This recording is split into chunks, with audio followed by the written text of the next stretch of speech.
আচ্ছা, ভেবে দেখুন তো, গবেষণার এই বিশাল জগতে যেখানে প্রতিদিন হাজার হাজার নতুন কাজ পাবলিশ হচ্ছে, সেখানে নিজের কাজকে আলাদা করে চেনানো বা তার সঠিক স্বীকৃতি পাওয়াটা কতটা কঠিন হতে পারে, তাই না? আজ আমরা ঠিক এই সমস্যার সমাধান নিয়ে কথা বলবো, এমন একটা ডিজিটাল টুল যা গবেষকদের একটা স্বতন্ত্র পরিচয় দিতে পারে। কখনো কি এমন মনে হয়েছে, বিশেষ করে যদি কারোর নামটা খুব কমন হয়, তখন তো নিজের কাজকে অন্যের থেকে আলাদা করাটা একটা বিরাট চ্যালেঞ্জ হয়ে দাঁড়ায়। ভাবুন তো, একই নামের যদি একাধিক গবেষক থাকেন, তাহলে একটা বিভ্রান্তি তৈরি হওয়াটা খুবই স্বাভাবিক। এখানে ব্যাপারটা একদম পরিষ্কার হয়ে যাবে।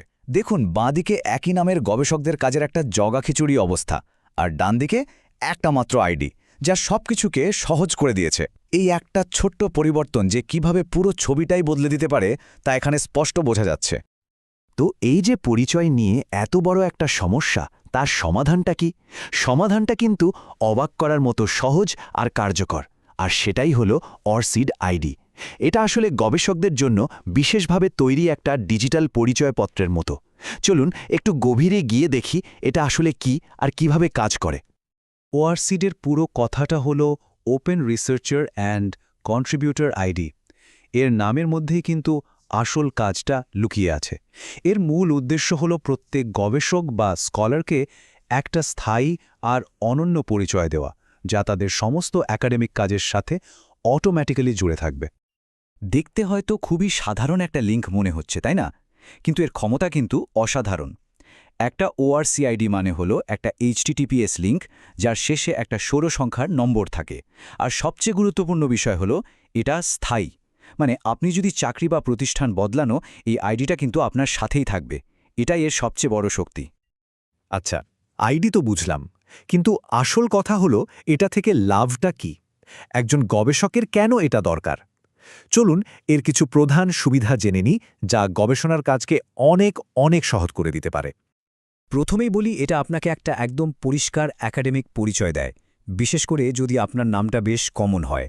এর ফলে জার্নালে পেপার জমা দেওয়ার পুরো প্রক্রিয়াটা অনেক ফাস্ট হয়ে যায়। শুধু তাই না, এটা বিভিন্ন প্ল্যাটফর্মে ছড়িয়ে ছিটিয়ে থাকা আপনার সব প্রকাশনাকে এক জায়গায় লিঙ্ক করে দেয়, যা আপনার কাজের পরিচিতি বাড়াতেও সাহায্য করে। আর সবচেয়ে বড় যে সুবিধাটা, প্রতিষ্ঠান পাল্টালেও এই প্রোফাইলটা আপনার সাথে সারা জীবন থাকবে। তো এটা কাজে লাগে কোথায় কোথায়? সত্যি বলতে এখন একাডেমিক জগতের প্রায় সবখানি, জার্নাল বা কনফারেন্সে পেপার জমা দেওয়া থেকে শুরু করে রিসার্চ গ্র্যান্টের জন্য আবেদন করা পর্যন্ত সব জায়গায় এখন অরসিড আইডি চাওয়া হয়। এমনকি এটা স্কোপাস এবং ওয়েব অফ সায়েন্সের মতো বড় বড় ডেটাবেসের সাথেও আপনার প্রোফাইলকে জুড়ে দেয়। আর হ্যাঁ, পিয়ার রিভিউর মতো কাজের স্বীকৃতি পেতেও এটা দারুণভাবে সাহায্য করে। এতক্ষণে নিশ্চয়ই মনে হচ্ছে নিজের জন্য একটা আইডি বানিয়েই ফেলি। আর খুশখবর হলো, কাজটা কিন্তু খুবই সোজা। পুরো প্রক্রিয়াটাতে মাত্র কয়েক মিনিট সময় লাগে। চলুন এবার দেখে নেওয়া যাক কিভাবে খুব সহজে নিজের ওআরসিআইডি প্রোফাইলটা তৈরি করে ফেলা যায়। দেখুন, মাত্র এই 5টা সহজ স্টেপ। প্রথমে orcid.org-এ গিয়ে নিজের নাম আর ইমেল দিয়ে রেজিস্টার করতে হবে। এরপর আপনার ইমেলে একটা কনফার্মেশন লিঙ্ক যাবে, সেটাতে ক্লিক করতে হবে। তৃতীয় ধাপে আপনার প্রোফাইলে নিজের পড়াশোনা আর কাজের তথ্যগুলো যোগ করে দিন। চতুর্থ ধাপে সার্চ অ্যান্ড লিঙ্ক অপশনটা ব্যবহার করে আপনার আগের প্রকাশনাগুলো খুব সহজেই যোগ করতে পারবেন। ব্যাস, কাজ শেষ। এবার আপনার আইডি ব্যবহার করা শুরু করুন। আইডি তো বানানো হলো, কিন্তু এখানেই কাজ শেষ না। এর আসল সুবিধাটা পেতে হলে এটাকে ঠিকঠাক মতো কাজে লাগাতে হবে। মানে আসল চ্যালেঞ্জটা হলো এই আইডিকে নিজের পেশাগত জীবনের একটা জরুরি অংশ করে তোলা। এর জন্য সবচেয়ে জরুরি যে কাজটা করতে হবে সেটা হলো আপনার অরসিড আইডি লিঙ্কটা সবখানে ছড়িয়ে দেওয়া।